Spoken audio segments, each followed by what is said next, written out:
Muito boa noite, meus amigos da TV Cultura. Estamos chegando para mais um programa em pauta, o nosso encontro semanal aqui pela TV de Santa Bárbara do Oeste. O nosso entrevistado de hoje, ele é médico, otorrinolaringologista, presidente da Associação Paulista de Medicina, seção Santa Bárbara do Oeste, e é natural da cidade de Araras. Estamos recebendo com muito prazer o Dr. Sérgio Elísio Zurita Fernandes.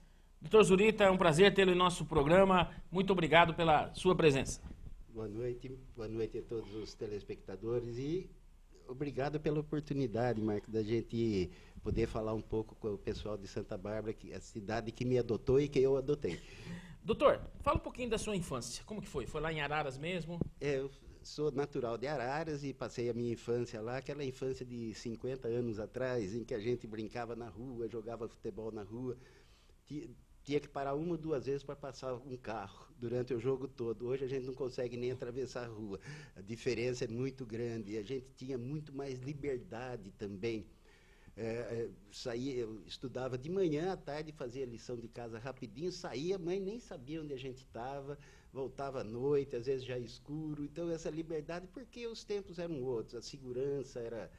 O problema de insegurança, melhor dizendo, era diferente, era quase inexistente, e que a gente tinha essa liberdade. Então, aquela infância gostosa de brincar de estilingue, soltar pipa, jogar futebol nos campinhos de bairro, assim, infância gostosa mesmo. Para sorte minha, pela consciência dos passarinhos, era muito ruim de estilingue. Então, acho que eu nunca acertei nenhum. Então, tenho essa consciência ali. Mas eu tentava. Quantos irmãos, doutor? Nós éramos em 5 irmãos, minha irmã, que era mais velha, já é falecida, somos em 4. E um atrás do outro, né? Tudo de 1 ano e pouco, 2 de diferença. E era no quarteirão que a gente morava, só tinha casa da família. Era 2 tios, uma tia, minha casa. Tinha tia que tinha 7 filhos, outra tinha 5. Então, a própria, vamos dizer, os primos já formavam um bando de criança e tudo mais ou menos da mesma idade.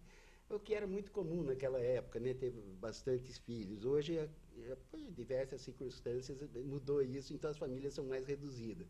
Mas foi uma infância muito gostosa, curti bastante, tenho saudade dela, saudade, assim, de pena que atualmente as crianças não possam fazer tudo isso. Então, ficam restritas a ilhas, né? De casa para a escola, para casa, para o clube. Na frente do computador. Na frente do computador. Não, falando, inclusive, as atividades fora de casa, o pai leva no clube, vai buscar, leva na... Então, você não vê quase essas crianças andando na rua, que dá essa sensação de liberdade. Mas a infância foi muito boa. O senhor cursou o primário lá mesmo em Araras? Fiz o primário e, na época, o ginásio também. O colegial, que na época o científico, eu fiz 2 anos interno em São Carlos, e no 3º ano eu fui para Ribeirão, onde eu fiz o 3º ano em cursinho. Agora, como que surgiu a medicina na vida do senhor? Olha, eu acho que foi um negócio meio automático, eu acho que nunca pensei em outra coisa. É claro, quando pequenininho, eu queria ser bombeiro, maquinista, tudo, mas depois, quando comecei a tomar consciência, eu acho que eu nunca cheguei a pensar em outra profissão para mim, sabe? Assim, pela ajuda que a gente pode dar, e também pela liberdade, que eu acho que é importante, de a gente ser autônomo, de poder, vamos dizer assim, programar a vida da gente de uma maneira que você possa, assim, viver e trabalhar ao mesmo tempo. Coisa que, às vezes, num emprego que você tem horário fixo, isso aí não seria tão fácil acontecer. O senhor tem mais alguém na família que é ligado à medicina?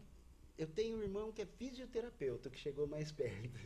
Mas os outros, um é empresário, o outro é agrônomo, e minha irmã era formada em pedagogia. E meu pai era empresário também, e minha mãe era dona de casa. Agora, o senhor estudou em Ribeirão Preto? Eu fiz o cursinho em Ribeirão Preto. A faculdade de medicina eu fiz em Uberlândia. Uberlândia, Minas Gerais. Minas Gerais. 5 anos lá? 6 anos. 6 anos lá? 6 anos lá. E a residência lá também ou não? Não. A residência depois eu vim em Botucatu. porque lá na época que eu estava lá, o departamento de otorrino estava se formando. Então ele ainda não tinha uma estrutura muito grande para ensino, assim, em termos de residência. Tinha para ensino básico da medicina, mas para uma residência ainda não. Então eu saí, prestei em São Paulo, na Pinheiros, na Santa Casa, e Botucatu. Passei na primeira fase da Santa Casa e nem voltei para fazer, porque eu entrei em Botucatu e eu não queria ir para São Paulo. Quando o senhor começou a fazer medicina, o senhor já sabia que a especialidade seria otorrino? Não. Não? Não O senhor tinha outra especialidade? Para começar, eu entrei pensando em fazer psiquiatria até. Mas a gente foi... Então perdemos um grande psiquiatra, mas ganhamos um grande otorrino. Olha, e na faculdade ainda mudei para pediatria e depois na otorrino. Porque, na verdade, naquela época, otorrino você achava que era só olhar ouvido, nariz, garganta, a gente não tinha ideia da dimensão toda que a otorrino abrange. Depois, dentro da faculdade, vendo aquilo tudo, ele juntou a pediatria, que eu gostava, porque o otorrino cuida muito de criança, com a parte cirúrgica também, que eu gosto. Então, eu acho que a otorrino foi que encaixou melhor essas duas tendências que eu tinha. O senhor formou-se em que ano, doutor? Eu formei em 1976. 76. Isso. E como surgiu Santa Bárbara do Oeste na vida do doutor Zurita? Quando eu estava terminando a residência, na época aqui tinha um otorrino americano que atendia aqui, Dr. José Pacelli Sabiá, e ele já estava meio cansado. E conversando com o Gercel, Dr. Gercel agora, José Gercel Moro, ele falou que você não tinha alguém que queria vir para cá. E o Gercel conversou comigo lá, eu terminando, a gente se conhecia lá, e ele perguntou se eu não queria vir para cá. E eu, sendo de Araras, um fim de semana vim com meu pai conhecer a cidade, tudo, ó, acabei ficando. Eu estou aqui por obra e arte do Dr. Gercel, a quem eu agradeço pela oportunidade. Foi que ano que o senhor veio para Santa Bárbara? Eu comecei aqui em 1979. O 79. primeiro dia que eu atendi aqui foi 26 de novembro de 79. Tomou a água de Santa Bárbara e não saiu mais? Não saí mais. Criou raiz. Agora, doutor, fala um pouquinho sobre a especialidade da otorrinolaringologista. O nome é bonito, né? É bonito, é pomposo, né? E a otorrino, ela, assim, como o próprio nome diz, ela é a especialidade em que cuida do nariz, ouvido e garganta. Por que os três? Porque são interligados, tanto o ouvido como o nariz, porque a gente acha que não, mas é simples, é só fechar o nariz e tentar soprar, a gente vê que faz um puff no ouvido, porque existe essa comunicação. E a gente tem que ver que a importância disso, que é a porta de entrada de tudo que vai para o nosso organismo, a não ser que você tome uma injeção, tudo que vai para o nosso organismo é a porta de entrada, seja o ar ou até alimento, tudo está aí. E isso faz com que ela tenha uma importância muito grande nas defesas. Então, o pessoal não sabe direito para que serve a amígdala. A amígdala é um órgão de defesa. Não que ela seja um filtro, como é conhecido, mas ela informa o nosso organismo, tudo que a gente ingere pela boca, entra em contato com ela informa para ver se é necessário ou não criar anticorpos. Mas por que se extrai as amígdalas? Porque é o seguinte, como isso aí acontece, as bactérias, a amígdala tem uma forma em que ela segura restos de alimentos, essas coisas, e bactérias lá também. Através disso aí, é que ela percebe as substâncias estranhas que entram, inclusive bactérias. Por que na infância que se tem muita infecção de garganta? Porque até 1 ano de idade a criança tem os anticorpos que recebeu da mãe na gravidez. A partir daí eles vão perdendo a validade. Eles vão sendo destruídos, vão sendo absorvidos pelo organismo. Então, nessa fase é que a amígdala adenoide tem a sua importância, que vai estimular o nosso organismo a produzir anticorpos. De 5 a 7 anos, até 5 infecções de garganta por ano é normal. Através disso que é o estímulo. O que acontece é que, às vezes, essas infecções, elas provocam algumas cicatrizes, alguns defeitos na amígdala, que cai a resistência. Então, ela começa a ter muitas infecções repetitivas, as amígdalas aumentam e adenoides, que a adenoide tem a mesma função que a amígdala tem para a boca, a adenoide tem pelo nariz, que é pelo também observar tudo que entra para estimular. Então, as amígdalas e a adenoide muito grande, elas passam a ter causar problemas. A adenoide a criança começa a respirar só pela boca, isso aí leva a obstruir aquela comunicação com o ouvido, começa a acumular catarro, infecções de ouvido, e a própria respiração bucal muda toda a arcada dentária, perde a defesa, então é muito mais fácil a criança pegar infecções. E amígdalas muito grande também, assim, dificulta a criança, às vezes, a engolir, a ingerir, e também dificulta a respiração, provocando ronco, apneia.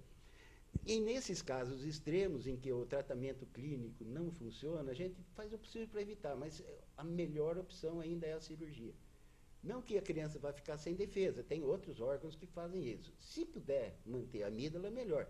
Mas tirando também não vai, assim, deixar a criança sem defesa nenhuma. Então, nesses casos, a gente faz opção pela cirurgia, para melhorar tanto a parte nasal como da garganta e evitar essas infecções recorrentes. Tem criança, cada 15, 20 dias tem uma infecção. E toma antibiótico, tem infecção. No período de infecção, ela come mal, a resistência fica pior ainda. Então, nesses casos, a gente faz a opção. E, voltando também, a gente tem que ver que dos 5 sentidos, 4 estão dentro da otorrino.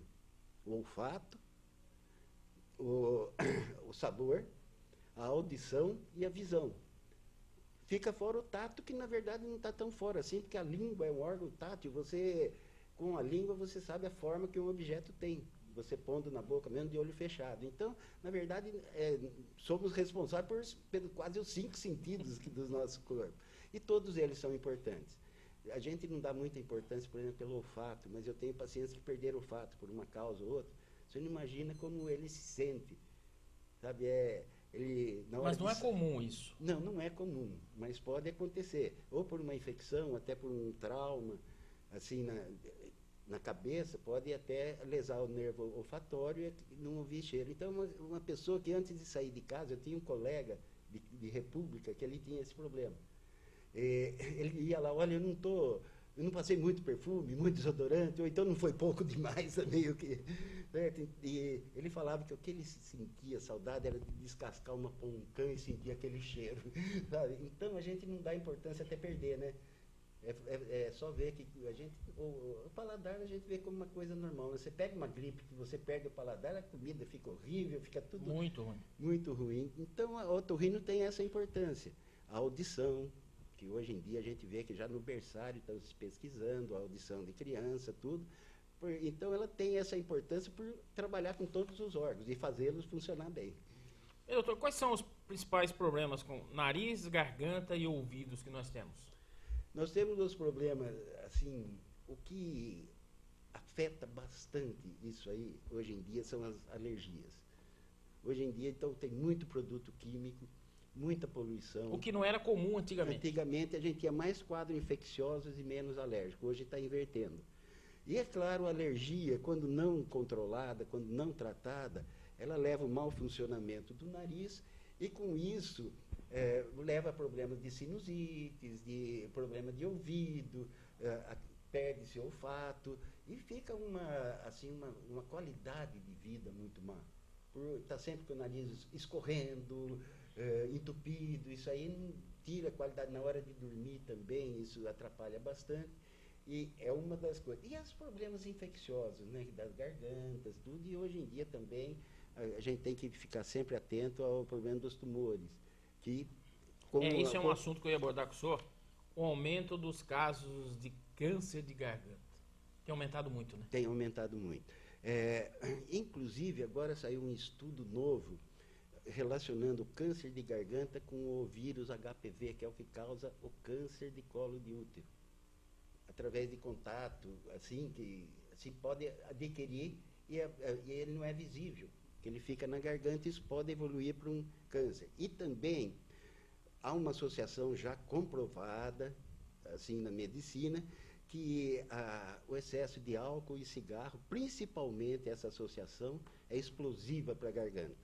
Ela é uma das grandes causas também. E a poluição, né, Marcos? Hoje em dia, você não respira um ar puro. Eu falei, se um dia eu ganhar na loteria, eu vou mudar para o Pantanal, só para respirar ar puro. Mas hoje em dia aqui não tem como, mesmo que você não fume, tem queimada, o pessoal olha, gente, uma coisa que precisa ser vista é o seguinte, a queimada urbana, que é chamada, essa queimada de terreno, de quintal, ela é muito pior que a queimada de cana. Por quê? Ali ele põe não só o mato, ele põe o plástico, a madeira, bicho morto, frasco de remédio, o que tiver ali ele junta e taca fogo. Isso porque nessa época de safra, muita gente fala que o problema respiratório aumenta com as queimadas da cana. Agora, a queimada da cana existe há muitos anos. Exato. E essa queimada de fundo do quintal, essas queimadas que ocorrem, de um tempo para cá, não existia tanto como existe hoje.